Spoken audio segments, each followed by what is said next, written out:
Good evening. Tonight is Tuesday, September 19th, 2017. I'd like to call the Fitchburg City Council to order. Councilor Joseph, would you please lead us in the salute to the flag?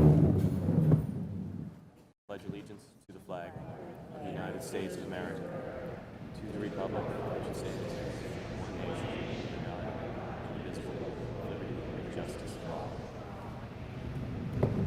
Madam Clerk, would you please conduct the roll call? President Kushmarek. Present. Councilor Bean. Councilor Boschman. Here. Councilor Beazall.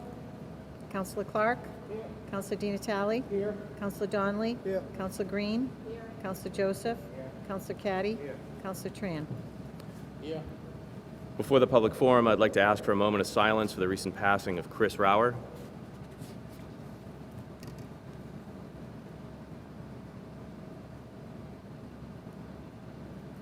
Thank you. Public forum. Anyone wishing to speak on any matter on the agenda may do so for not more than 2 minutes. If you're addressing public hearing petitions, you'll have an opportunity to speak that time. Please approach the center table and identify yourself by name and address for the record and the item number on the agenda which you are speaking. If you are looking to speak to the presentation this evening, please note you will have an opportunity at the conclusion of the presentation to speak directly with the presenters in the hallway immediately after that presentation. That said, does anyone wish to speak at this time? If there are no objections, we'll now hear an oral report from the Appointments Committee. Councilor Bean. Mr. Chairman, the City Council Appointments Committee met tonight. We acted on 7 appointments, and they were all approved unanimously. Motion to accept the Appointments Committee report. Appointments of Mrs. Diane Welsh, Mrs. Joan Goodwin, Ms. Susan Davis, Ms. Amanda Keck, Mr. David Basilio, Mr. Keith Butler, and Ms. Josephine Wood. Do I have a second? I have a motion and second to approve the appointments. Speaking to the motion, Councilor Boschman. Mr. President, and to my fellow councilors, I cannot hear you if you speak, and I speak very loud, as you probably all know. On one of these appointments that we have before us tonight, I'm not going to be voting for this party, and I'm going to tell you the reasons why. A few weeks ago, I was reading the Sentinel and Enterprise, and I noticed something in the paper. So I contacted quite a few of my councilors, and I asked them their opinion about something. And they said, Paul, you have the passion, you have the drive, you care about the city of Fitchburg. But, Councilor, you just don't have the experience. The experience to do the job. Because I was thinking about throwing my name into the race for the Senate, but I'm not. But that was the excuse they gave me. So I'm not voting for Ms. Susan Davis for the HR position. I feel that, like me, as my counselors told me, that I have inexperience. And I look at Ms. Davis, and she does not have enough experience, in my opinion. I also feel that we're like puppets, a bobblehead, and all we're doing is shaking our head saying yes. We don't question. So that's how I feel on Ms. Davis. I am voting against Ms. Davis for the HR position. Because I voted for Tom S. for that same reason, inexperience, and I got to stay consistent with my votes. So that's why I'm voting the way I'm voting. Motion, Councilor Di Natale. I will be voting for Ms. Davis and all the other appointments.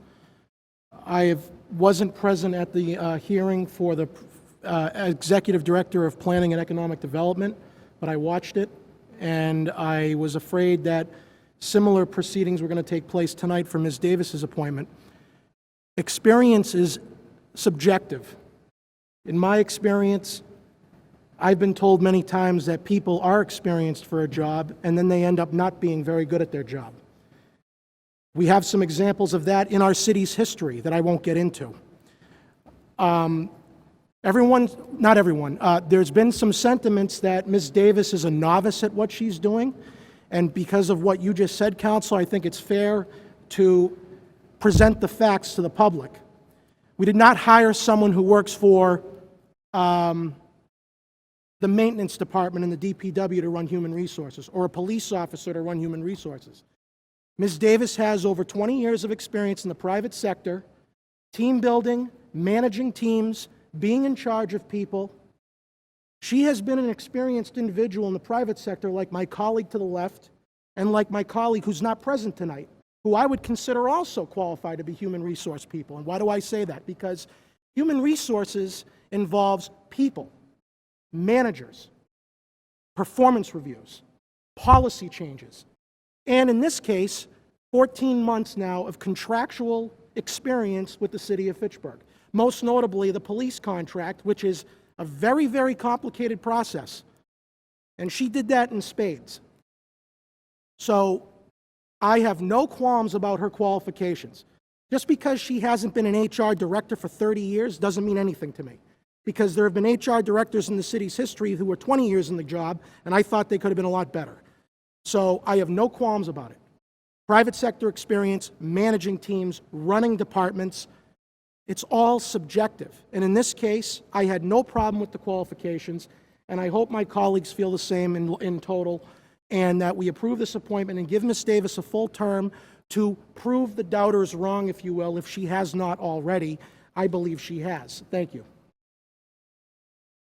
Councilor Caddy, I just ask that you hold the appointment of Ms. Joan Goodwin from this motion, as I have to recuse myself for a potential conflict. Sure. Thank you.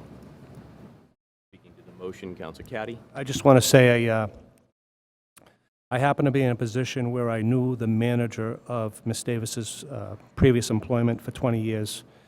And what I was told about her is that although they agreed she didn't have a background in human services, what they said to me that she was one of the hardest workers they've ever seen, and that there was no doubt in their mind that she would come up to speed in this job very, very quickly and put much more time than most employees do.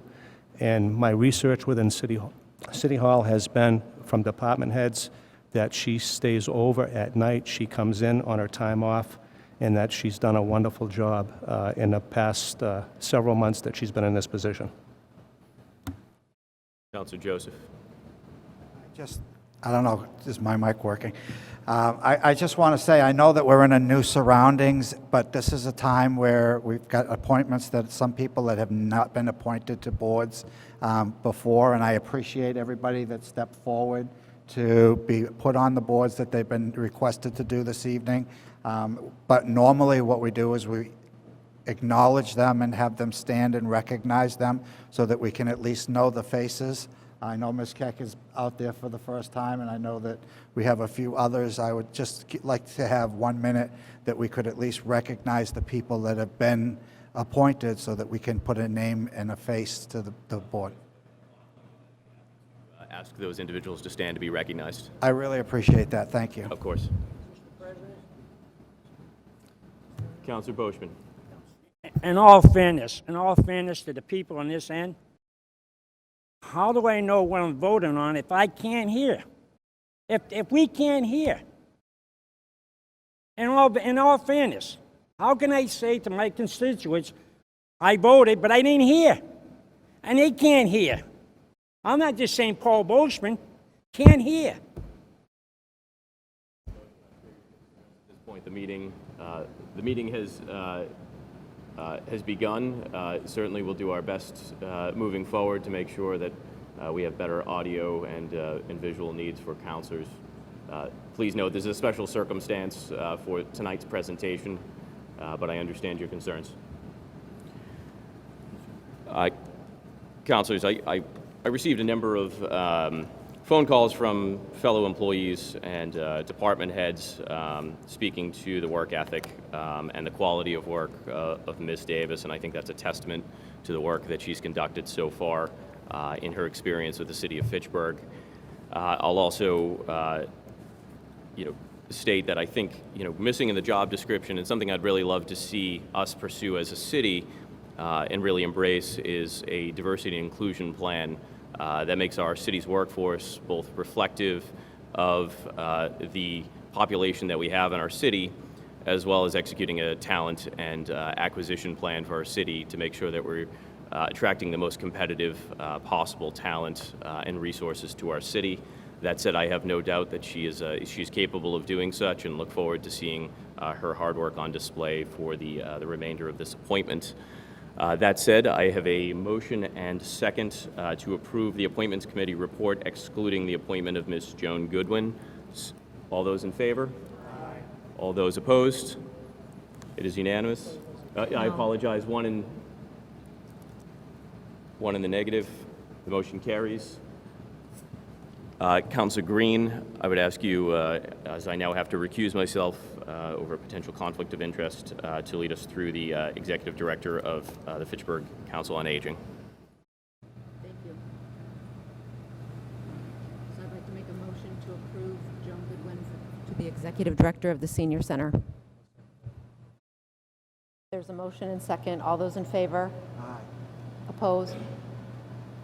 Unanimous.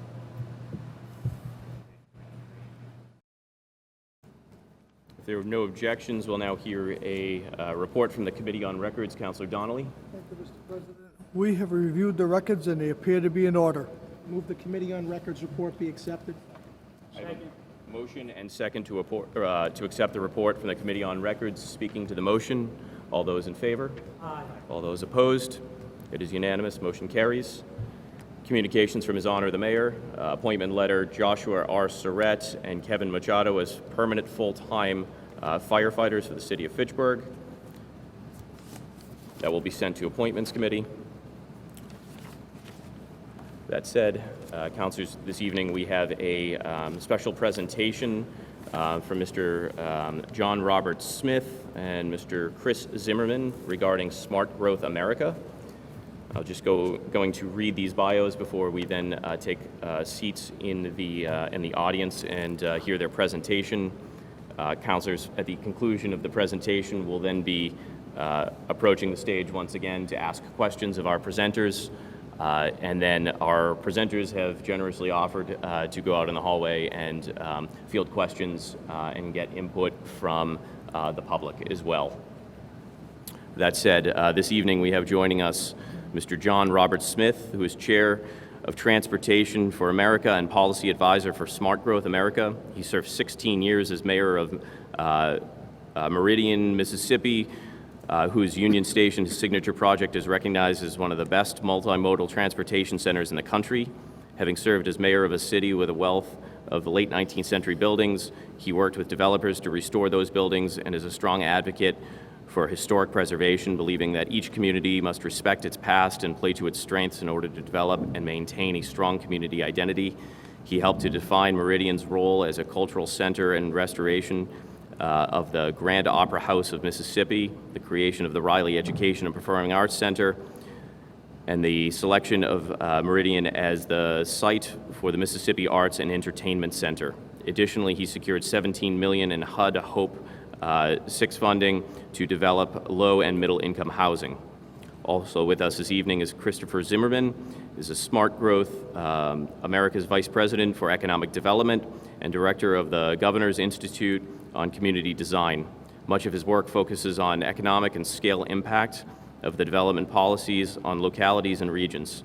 Prior to joining Smart Growth America, Chris was heavily involved in planning, development, and transportation policy in Arlington County, Virginia, and the greater Washington, D.C. region. This included work as a neighborhood and civic leader as a planning commissioner, 18 years as a member of the Arlington County Board, and 13 years on the board of the Washington Metropolitan Area Transit Authority, as well as other regional transportation authorities. Prior to this, he had service as an elected official. Mr. Zimmerman was chief economist at the National Conference of State Legislators. He holds a Master's of Arts in Economics from the University of Maryland and a Bachelor of Science in Political Science and Economics from the American University. That said, gentlemen, you have the floor. Councilor Joseph. One more question on the process. We're going to listen to the presentation. The councilors have a chance to ask questions, but it's not going to be a public hearing. The public isn't going to be able to address the presenters, only in the hall. So we won't be able to hear the concerns of the public? Joseph, so my understanding is there will be an opportunity for public feedback. Mary Jo Bohart will be there to field questions, engage public feedback as well. And there's a focus group tomorrow to gauge public feedback as well, but this is not listed as a public hearing. This is simply a presentation to the City Council. Okay, thank you. Mayor, President of the Council, members of the Council, I'm John Robert Smith, and on behalf of my colleague, Chris Zimmerman, I want to thank you for the opportunity to be with you tonight and to present the technical assistance workshop that we will tomorrow. So in answer to the question about input, we'll be presenting this workshop from 9 in the morning till 3 in the afternoon. So it's a full day's work, and just to remind you how this came to be, Fitchburg applied for a technical assistance workshop on rebuilding downtown. That's a program that I administer. It is funded by a grant to us from EPA. It doesn't cost Fitchburg a dime. But you must compete nationwide. And there are over 60 cities of all sizes, from the very largest you can imagine, that competed for these workshops. I could only choose 6 of the workshop, and 3 had to be very small places, 3 larger places. So we chose your application, and then we followed up with a phone interview with the leadership of Fitchburg, because I want to know that the community embraces the process and that it's not just a zealous staffer. We had that interview, and you were one of the 6 chosen nationally to receive this workshop for this year. And we have spent the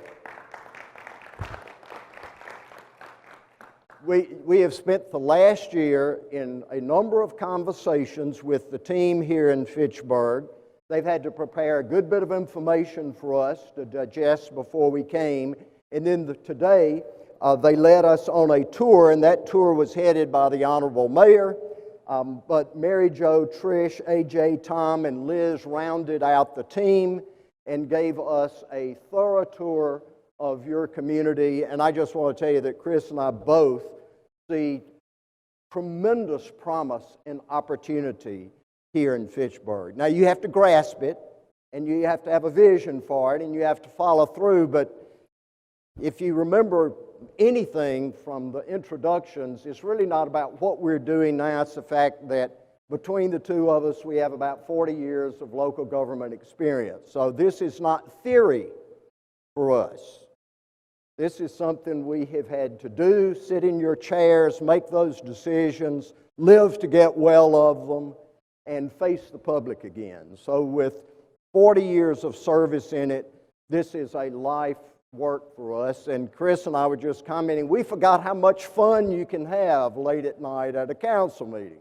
I miss so much of it, but some of it I don't miss. But it's good to be with. It's, you know, being mayor of your hometown is the best job you'll ever have. It's also the worst job you'll ever have, and you'll feel those competing emotions within an hour in a given day. It's the best job because no government is closer to its people and their future than the job of council member or mayor. It's the worst job because in no level of government are you that close to your constituents, whether you're a mayor or a council member. But at least you get to see the actions you take play out on the field of your hometown of Fitchburg. You know, smart growth has many components. We're here under the Smart Growth Technical Assistance Workshop. We mentioned the Transportation for America piece and the Governor's Institute, but also Complete Streets that I know Massachusetts DOT is heavily involved in. National Complete Streets Coalition is a part of what we do also. And you may say, what is smart growth? And of course you hear lots of opinions about what that is. But let me tell you what it is for me and for those that I work with.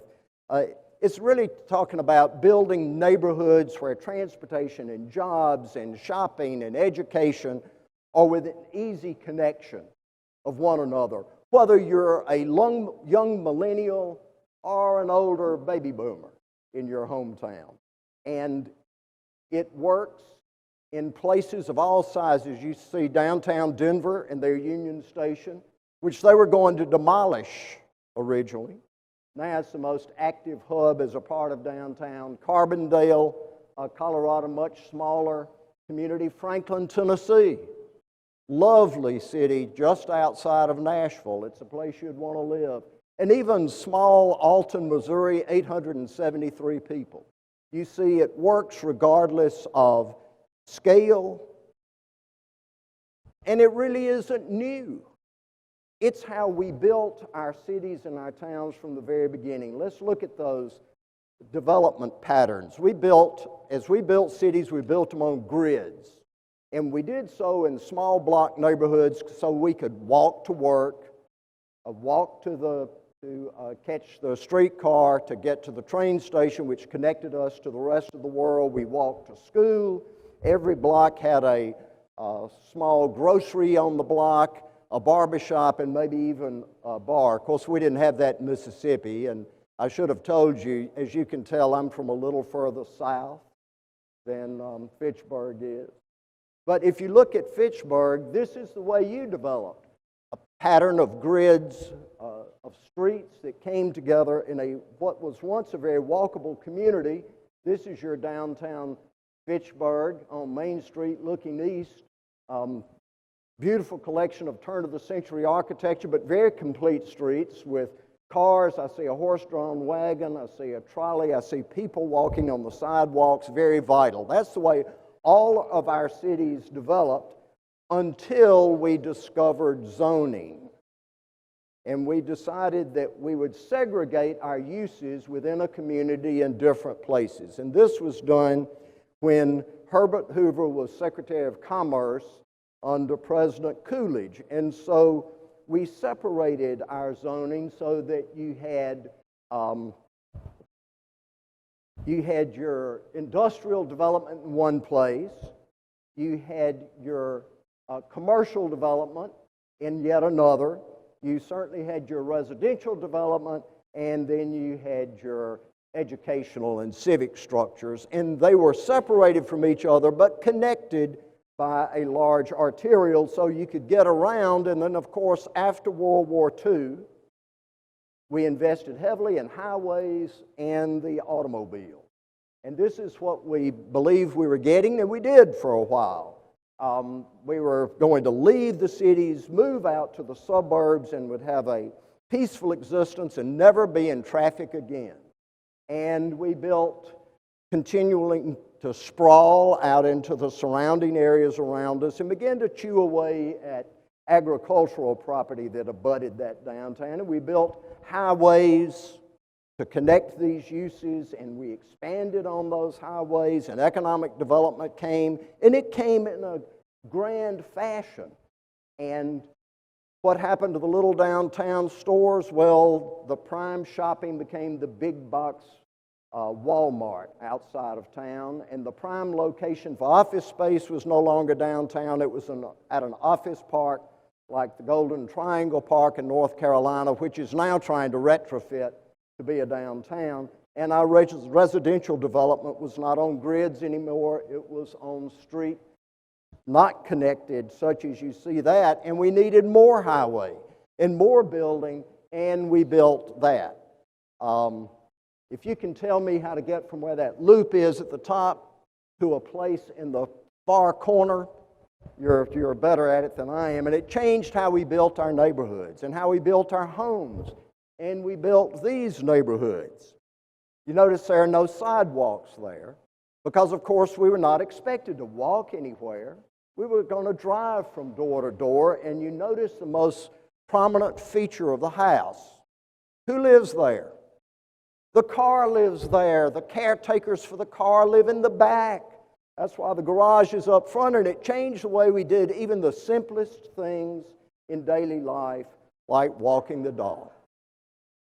And we wonder why our obesity rates are out of hand. But things are changing, and they're changing remarkably, and suddenly the terrain is shifting under our feet because of demographic and economic development changes. And the two generations are changing. One is the baby boom population.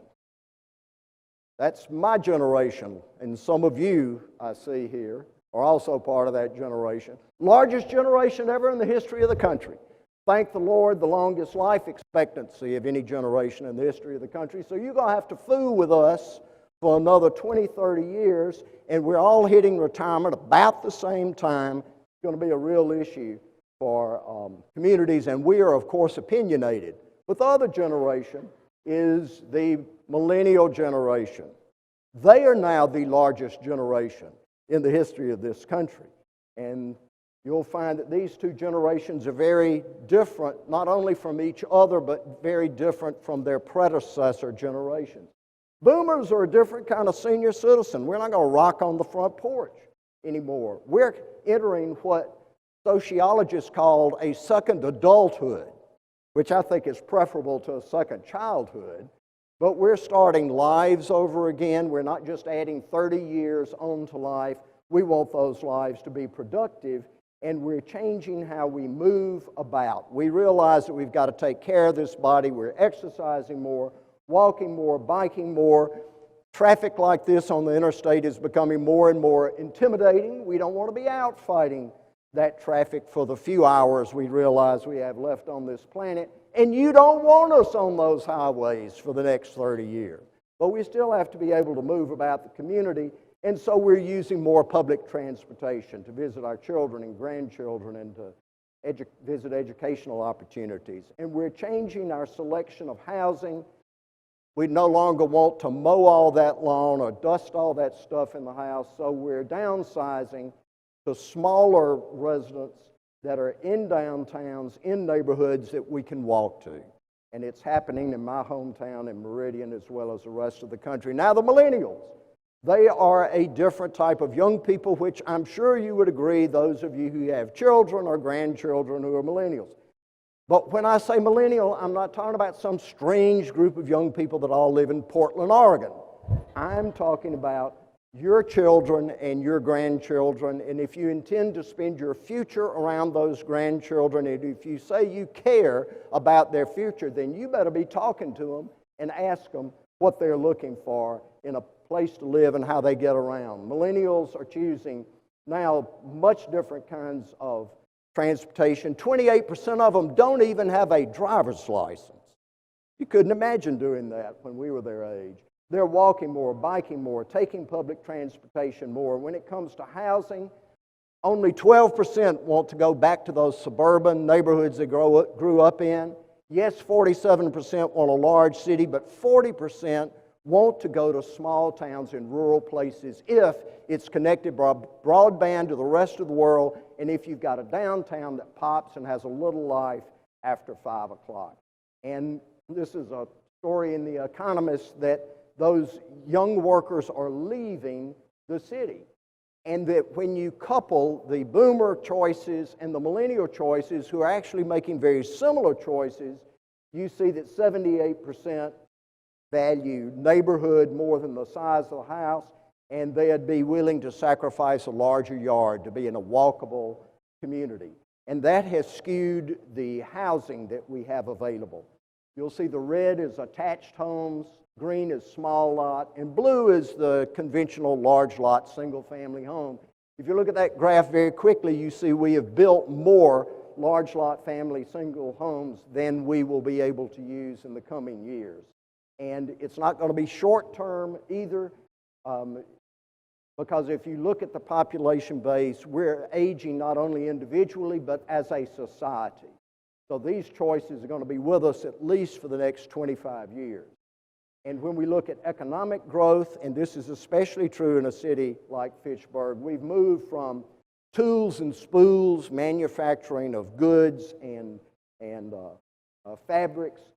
Now we're moving to eds and meds. It's about education. It's about access to that education.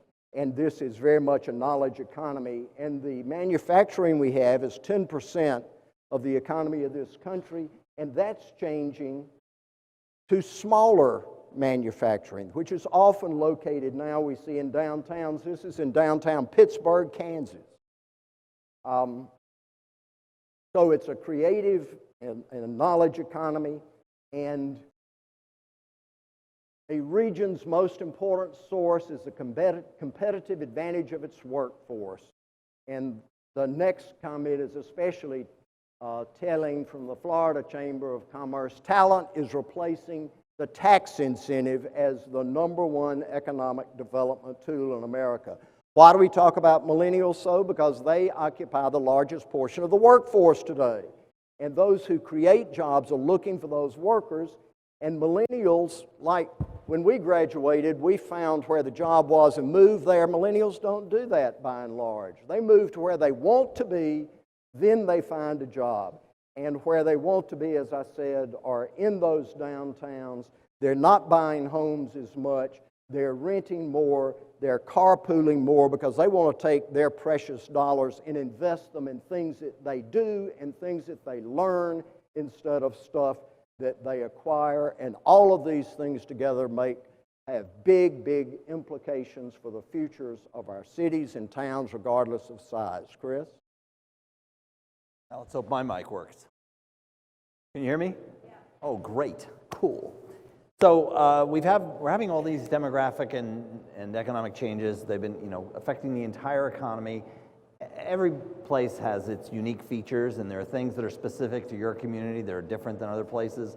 But we're really talking about things that are big everywhere, that no matter where you are in the United States, you have to reckon with. This demographic change where, we've gone from the communities we built 50, 60, 70 years ago, being for these families that, were mom, dad, and a couple of kids. And now that's a smaller portion of our society and will be going forward, in part because we're living longer and in part because of, changes in preferences and behavior. And so we have very different demands, and that is having an impact on every aspect of the economy from coast to coast. Similarly, the fact that we are a different kind of economy, with the knowledge being what's important now, as opposed to a manufacturing economy where it depended, where were the resources, you had to be near there. When the people first came here, I think it was timber. That's why they got here, right? And you could mill the timber and you could use, rivers and so on. Now it's really not about that, because now the resource is not, something you're going to take out of the ground so much. It's, it's talent. It's professional people in particular, and it's a human resource, which means that in a sense it could be anywhere. But what that means is, if you're a company, the thing you're thinking about is, where do I get the talent? And that's what's really changing things. And we're seeing this in a lot of different ways. This is a report that comes from, anybody in this room know what NIOP is? We have real estate people here. Well, so it used to be called the National Association of Industrial and Office Parks. In other words, the organization for the people that have to rent all that office space, those suburban office parks that we built over the last 50, 60 years. Only, if you can't probably see it, but under NIOP, it doesn't say that. It says Commercial Real Estate Development Association, because they changed their name a couple years ago. Everybody, their members know NIOP, so they kept that, but they don't want to be called the National Association of Industrial and Office Parks anymore. That tells you as much as the study that they released that says today's office tenants prefer live, work, play locations. They're telling their members, if you want to be able to rent office space, this is what the market is demanding. We noticed, this, and it's, all over newspapers now, but, a few years ago we were looking at all these reports saying that companies were starting to move back downtown, which is an historic change because they were leaving town in droves decade after decade after decade. By 1970, the majority of jobs in the U.S. was outside of the center cities. And, right to the end of the century, it looked like that was just going to kind of continue. And then in the last 10, 15 years or so, from the late 90s, some point in around 2000, that started to change. And we see companies moving back into downtowns. So we did a study of our own a couple of years ago, and we went looking to see how many of these were that happened. We found 500 cases from 2010 to 2015 of companies making this decision. And a lot of them Fortune 500 companies, places in big cities, some of them in little towns. And we asked them why. It was very interesting. We also ran some data on them, and we said, well, if we look at their old location and we compare it to their new location, what do we find out? Well, does anybody here know what WalkScore is? If you don't, next time you're on the internet, go to walkscore.com and type in your address. You can take address anywhere, and it gives you a score of essentially how walkable the place is. But what it really means is how much stuff there is to walk to. So it's kind of an index, and it's become very big in the real estate business. Turns out millennials are looking this thing up when they're looking at where they want to rent an apartment or buy a house. But the basic idea is 100 would be like perfect walk. Everything is there. You could walk to everything you need, right? And 0 would be nothing. But basically, below 50 is you have to drive most of the time. And if you get up around 80, 90, above 90, they call it walker's paradise. So we took all these companies and we ran the addresses of the old and the new, and this is what we found out. Before the places they were leaving, the average walk score was 52. So just, really basically drivable locations. After, they were 88. There was a 36-point jump in the walk score. Similarly, they would do a transit score, and again, a big jump. So, that was kind of an indication. And like I said, we asked them, why'd you choose to move this place? We talked to one company up here in Massachusetts. They moved out into a suburban location, and they said the very first meeting we had of the board after we moved, the first topic was, how do we get back downtown? And the reason is, more than anything else, because they have difficulty attracting particularly younger, talented people to locations that are drive only because of these preferences that John Robert was talking about. So, again, all around the country, people are finding the same issue. If you want to attract the best workers, you need to be in a walkable place. And that's becoming, a factor for a lot of folks. Now, I said these have implications. One of the implications is that real estate prices are being affected by this. And so, we're seeing, again, all over the country, more extreme, Boston's one of the more extreme cases, but we're seeing it in lots of different places, that there is a price-value premium for walkable places. And, it's in Boston, yeah, it's in San Francisco, yeah, it's in Grand Rapids, Michigan. It's in Nashville, Tennessee. It's in Conway, Arkansas. It's showing up all over the place. There have been lots of studies, and I could bore you with all kinds of data.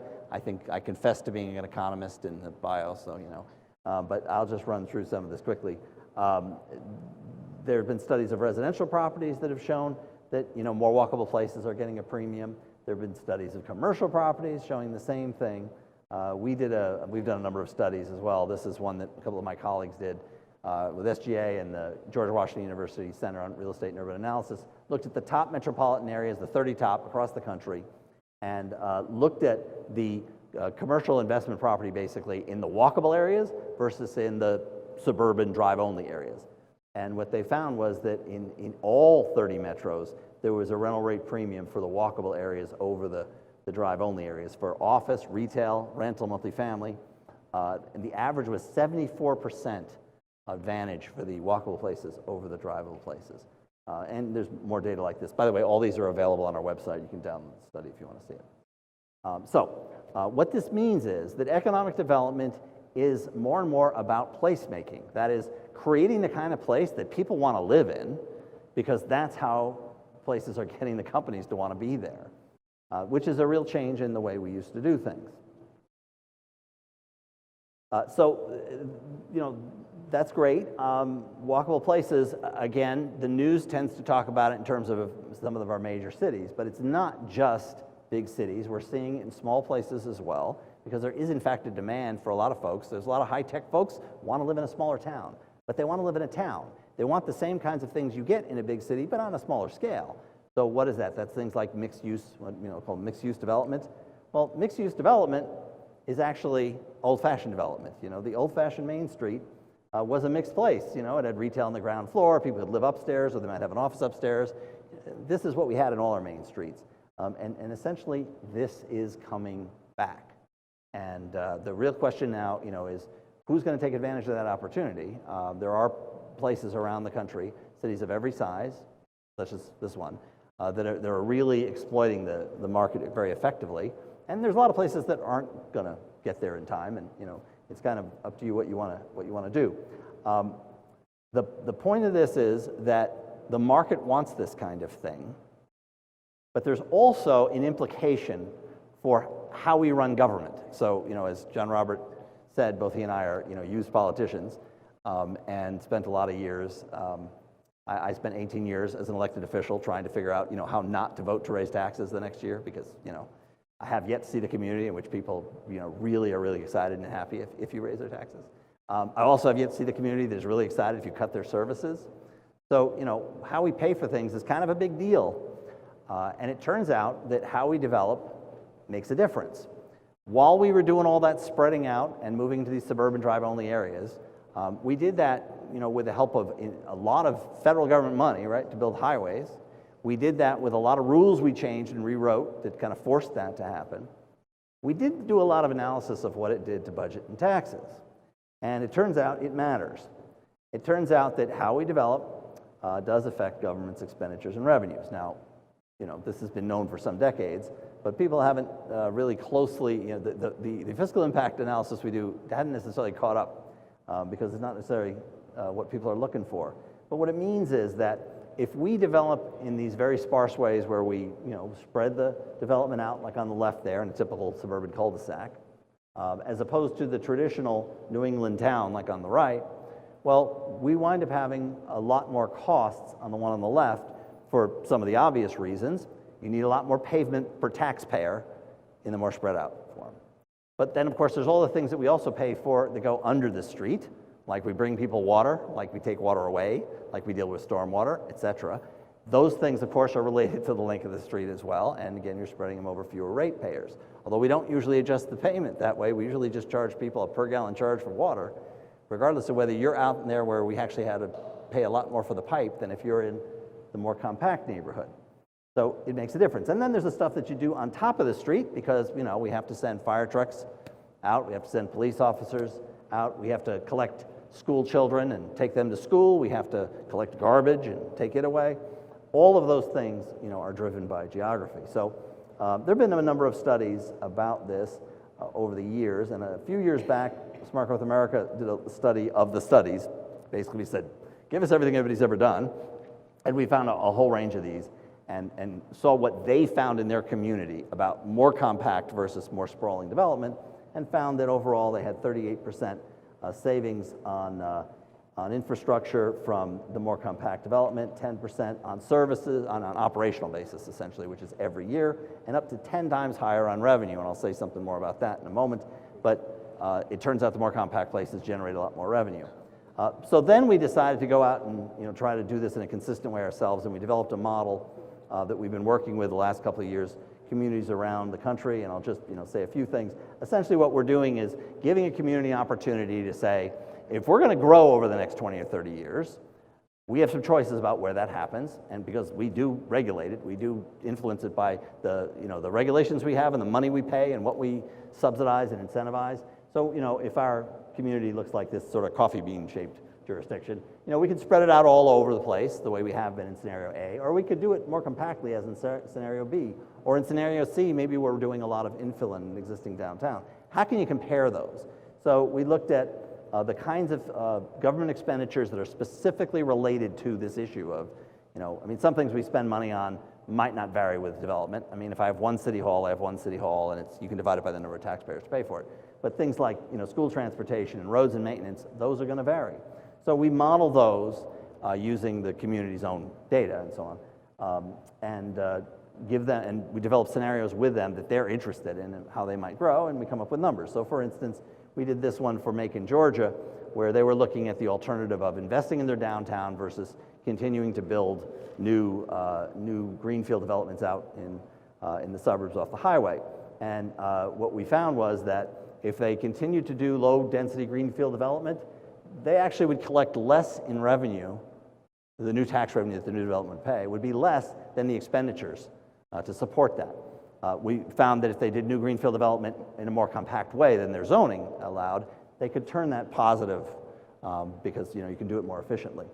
But if they did downtown infill development, they got a pretty big positive, and that was without assuming any real premium on the revenue side, which could push it up even further. Anyway, that's just basically to give you the idea. Again, we've done analysis in a lot of different communities with pretty much similar results. But I did say, I want to say something about the revenue side. There's a general tendency not to recognize that most of the revenue we generate in our jurisdictions actually comes from a small portion of the land. It's more extreme in some cases than others, and specifically, turns out the really compact, walkable stuff really spikes. and a number of people have been doing analysis on this for a lot of different cities. There's a guy named Joe Minicozy, works out of Asheville, who's done a lot of this analysis. We've done some of this, and we did one for Fitchburg, because last spring I was doing something for the Massachusetts Smart Growth Alliance, and I was asked to do a couple of Massachusetts cities. And so we got data from Fitchburg and took a look. And this hotspot analysis is basically looking for what are the places within the community geographically where the real estate essentially contributes to the value of the stuff next to it. And where are you getting really high per acre yields as opposed to those places that are lower. So a hotspot is a way of kind of geographically looking at this. And it's a way of describing the relationship the development pattern has on the land around it. So if we look at the jurisdiction as a whole, and I don't know how well you can see that, but I think you can recognize the shape of your city generally with the airport there off to the right. And we just looked at each parcel on the tax rolls, and we said, what's the value of that? We get a pattern like this, and the dark red is the more valuable stuff. And that's misleading because, of course, a large parcel is going to tend to have higher value. So the airport, it's valuable land, but it's one parcel, so it naturally jumps out. If you then want to look at it, it's just like with our cars. We don't want to know just how far you can go on a tank of gas. We want to know how many miles you get per gallon, right? So if we look at the parcel value by acre, then we filter out a lot of things, and you start to see it concentrating. And large parts of the city are low value compared to certain ones. And then we run this statistical analysis that I was describing, and look at where are the hot spots. And you can see that actually 5% of the land has about 31% of the value. That's another way of looking at it. So a relatively small percentage of the land, 1/20th of the land, has almost 1/3 of the value. And when you look at this, you see, if you go compare this to the map, you can figure out where this is. It turns out downtown is generating a disproportionate amount of the revenue that you receive. Now, somebody pointed out to me that there's a lot of vacancy in downtown currently. And the point here is, even with that, downtown is a hotspot, which suggests that if you could fill some of that space, there's a much higher yield to be had. So this is really just kind of an indication. If you're looking at, we invest funds, where's the return on investment? This is giving you an indication of where that return might be found. Again, it has a lot to do with the proximity, the relationship of things near each other, which creates value that is more than just the sum of the parts. But it's also about design and the type of development you have. So if you look at different parcels, again, there's the tendency, because for so long we thought the old stuff wasn't so valuable. The new thing is what we want, and we often will subsidize the new Burger King. They will come in because it's a new thing, and they tear down the building that looks like this, and they put something, that looks like that, and they put a parking lot and a building at the back of it. This is a spot most people in this room would probably recognize more than I would, but I think I saw it today. And it was a randomly, because I hadn't been here when we did this. So it was in some ways randomly picked. We wanted, one of the older Main Street properties, and we wanted to compare it on a per acre value. And so this is 0.11 acres on this particular site. It has a value of $194,000, or it did on the tax rolls at that time, which gives you a value per acre of $1.7 million. Now, if you go up the street a ways, and you go to this spot, which has a building with a parking lot on it, you can see the total value is 0.41 acres. It's a bigger site, but the value per acre is $784,000, which ain't bad, but it's a lot less than the $1.7 million. And this is the kind of thing we see all over the place. That even these older buildings that you wouldn't necessarily think as the high value properties, because they've been around a long time, and some of them they don't have the fanciest thing in them. They're often generating more revenue because, frankly, the place with the parking lot is really not generating much activity. So even though this is a much larger parcel at 0.41, the building is a fairly small portion of it, and the parking lot isn't doing very much. And then you add the fact that this kind of thing, is what it is, which is a place you can drive to and you can drive out of. If I drive to it and I drive out of it, am I going next door? Is it contributing next door? Maybe. Although most places I go, if I go next door and I leave my car there, in a lot of places you get towed because, you know, it's their parking, not their parking. If I have a traditional Main Street building, I'm walking to it and I'm going to walk right next door to the next one, which is, you know, part of the dynamic that happens with downtowns. So the point is these things have an impact on the kind of revenue that will yield, and they're a key to how we make it possible to bring about the revitalization we want in downtown, if that's what we want to do. Economic development, as I said, is more and more about placemaking because the market is telling us, you know, that the time for this kind of thing is past, and what we're looking for is, you know, a more walkable community, a place that is a place that has a feeling of place. And so, you know, we have opportunities, and across the country, you know, these really fall into kind of two categories, which is, you know, a lot of our suburban areas have to figure out how to be walkable places, and a lot of people are doing that. And a lot of places are turning what used to be shopping malls into new town centers. And then there's all the places where, well, we already got a downtown. We have legacy buildings. We have the kind of relationship among them. You know, what can we do to build on that? And again, in communities all around the country, we're seeing that. It's a workable strategy, but you have to have a strategy. And that's why we're coming back tomorrow morning, and we'll be talking about, you know, if you're interested, what are the kind of things you can do to take advantage of that opportunity and make the most of your downtown. So thank you very much for listening, and we're happy to answer any questions you may have. So that you'll understand how this will unfold, we work all day tomorrow from 9 to 3. And we'll present more in detail about some of the things we presented in overview tonight. But then you'll go to work because we don't bring you the answer or bring you the design. I would like to think we'll stretch your imagination and show you examples from around the country and specific places that have done these things, have been very successful. We want to share those, but then you will create your vision, your plans, and the steps you see that need to take place to move forward. When we leave, we will send you a next steps memo. Neither one of us believe in another plan to sit on your shelf and gather dust. This is going to be items for you to attack and to make changes on or improvements to get to the vision that your people that will be pulled together tomorrow say they want for their hometown of Fitchburg. And then you will respond to us in a month, 6 months, and 12 months as to the progress you're making. That'll be shared nationally. It gives you the opportunity to tell the good things you're doing to a far wider audience than you would otherwise. And we'll, of course, be available during that year's process and after as you have questions and need some fresh ideas or an understanding of why something didn't work that you really thought it would. So what are the questions?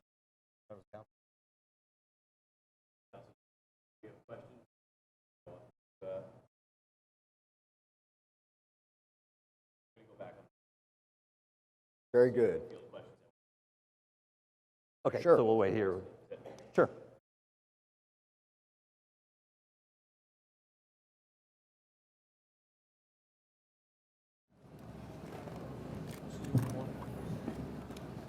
Councilor Donnelly.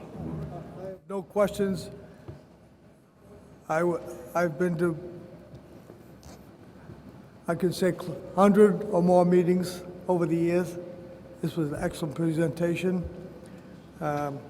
Just being on the zoning board for many years and being involved in the downtown area and congested, poor neighborhoods, there is lots of justification to support them and work against sprawl.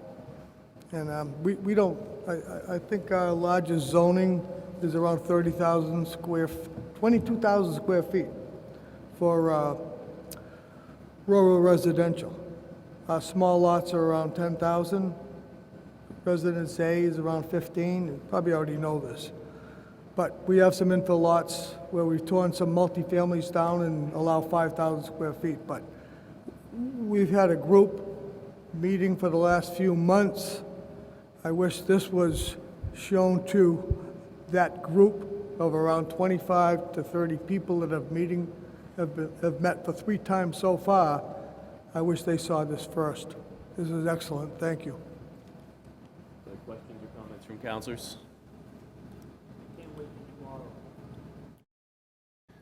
Gentlemen, thank you so much. I found this an enlightening and certainly interesting presentation. I look forward to a full day tomorrow of joining you. So I'd like to thank John Robert Smith and Chris Zimmerman. Thank you so much.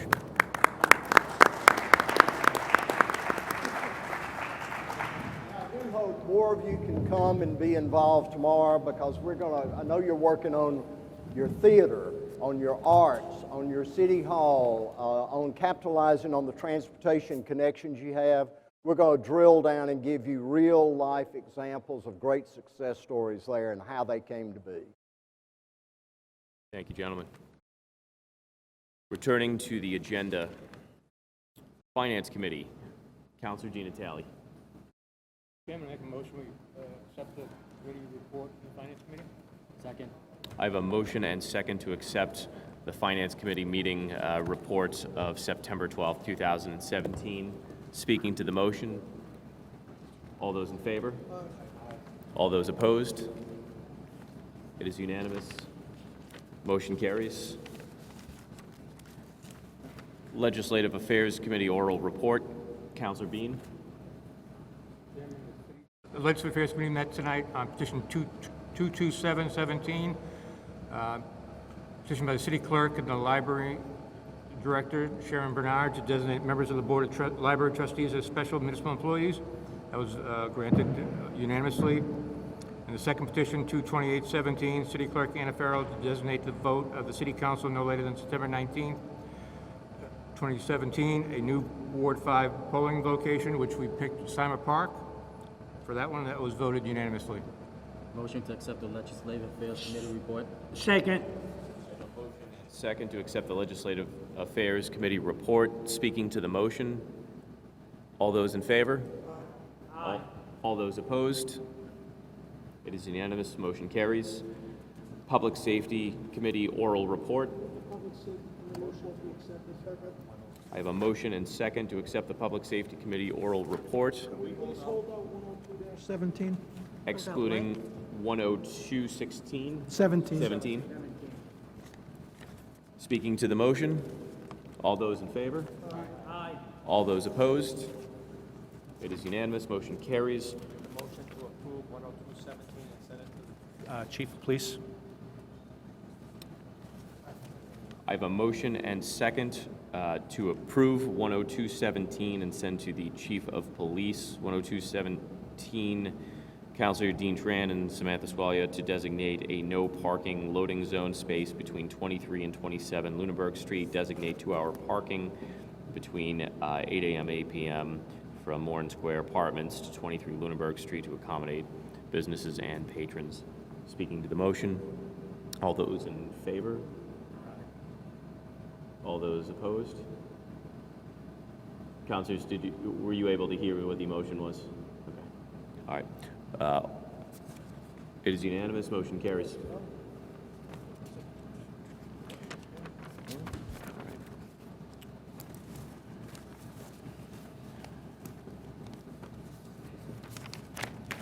See here when you have from Unitil.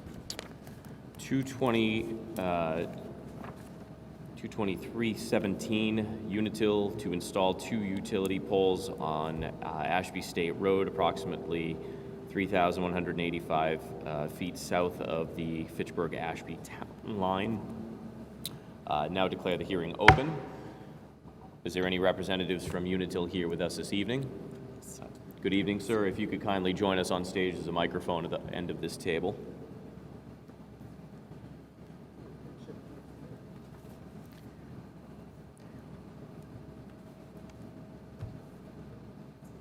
And sir, as you're aware, we're experiencing some audio issues this evening, so if you could speak as loudly for councilors as you could, that would be appreciated. Okay, I'm Jim D. with Unitil, and we are here to get, hopefully get permission for 2 poles on Ashby State Road, approximately, well, right around 924 to 1060 Ashby State Road. These would be for the purpose of serving the two, am I making that noise? Two solar fields out on Ashby State Road by Nexamp. So this would be for us to get our power in lines across the street to the fields, so we can meter those solar fields. Other comments or questions by councilors? Is there anyone here in the public wishing to speak in favor of the petition? Is there anyone here wishing to speak in opposition to the petition? If all have been heard, I declare the hearing closed. Matter is now before the council. I have a motion and second to approve 22317. Speaking to the motion, all those in favor? All those opposed? It is unanimous. The motion carries. Thank you. Orders, Finance. 3417 and 23517 sent to Finance.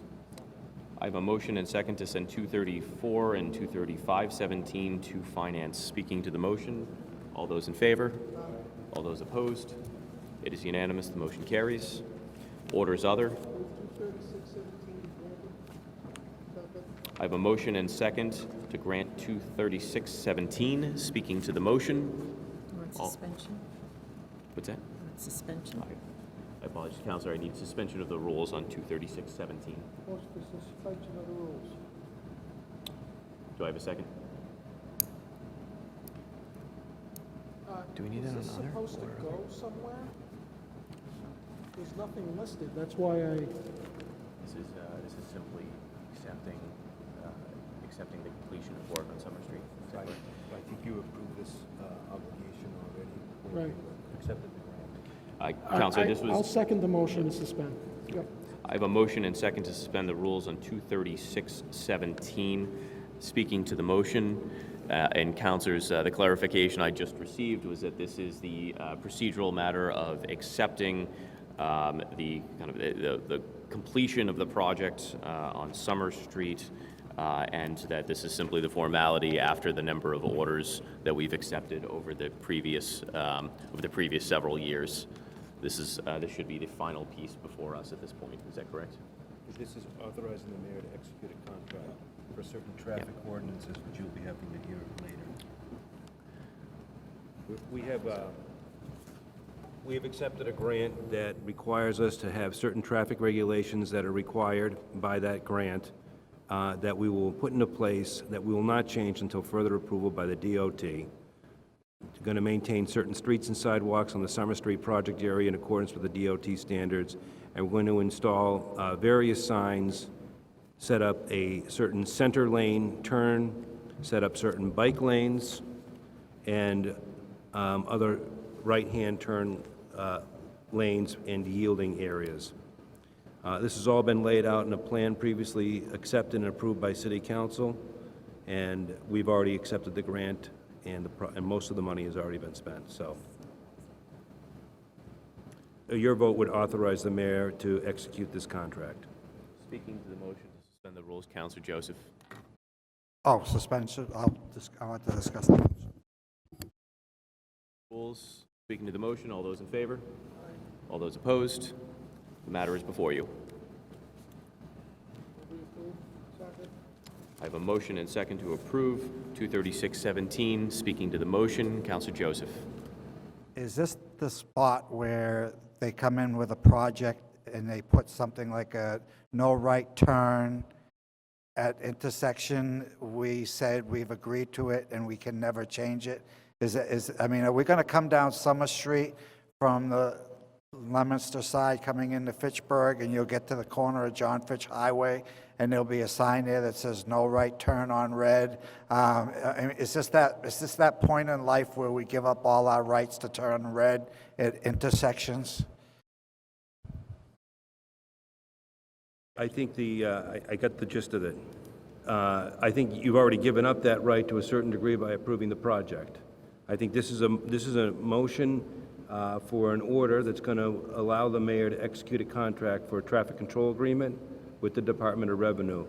To a certain degree, Councilor, yes, you're going to have to go back to DOT to change certain things. I can highlight some of the specifics in this contract for you very briefly.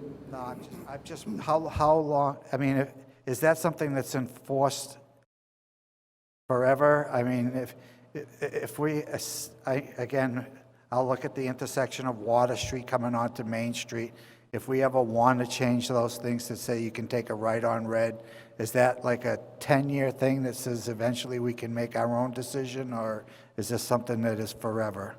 I don't see a time limit in the contract, sir. No, it's forever. Nothing's forever. Thank you. Green. Is this addressing the curb cut and sidewalk issue, or this is something else entirely? Sidewalks in accordance with Mass DOT standards, which are probably incorporated in the drawings of the plans for what's going to happen on the South Street project. Yeah, I'm sorry, the Summer Street project. Some of that has already been approved, correct? That's correct. Thank you. Counselor Boishman. I address the city solicitor.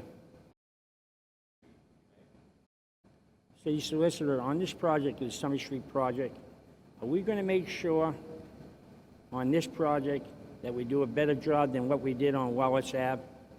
And the other thing, the flow of traffic. Mass DOT, they don't live around here, and they direct it, they make the designs, and all of a sudden we got bottlenecks everywhere we go from their designs. And we got people frustrated because they can't move around. I mean, really, I don't mind voting for something that's going to make a big difference, but I don't want what we have on Wallace Ave, and I'm tired about Bemis Road and Summer Street and that corridor right there. And you know what I mean, Councilor Joseph? It's a pain, it's unbelievable. And you get neighbor after neighbor because you can't move. It's terrible. I have a motion and second to approve 236-17. All those in favor? Aye. All those opposed? It is unanimous. The motion carries. Ordinances 221-17.